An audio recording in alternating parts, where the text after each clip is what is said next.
Here is the major issue.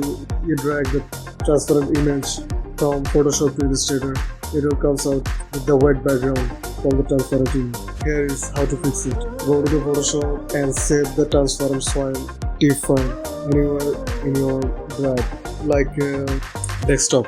Here I save this file into my desktop with anything. And then dragging the TIFF file to my Illustrator file, it will comes out with the transparent image. After that, if you need multiple transparent image file without dragging the multiple transparent file for Photoshop to Illustrator, this is the easy way. Now let's want to bring multiple transparent image to my Photoshop to Illustrator. Here is how to do it. Copy the transparent file by Alt and drag it, and then one of these, and then just embed it, and then keep another file to the smart object to make it linked another time. Drag another file to the Photoshop, exactly in the same file, make it transparent, and then just Ctrl+S, save it, and it will update the smart object file. And that is how you can make multiple Photoshop transparent images.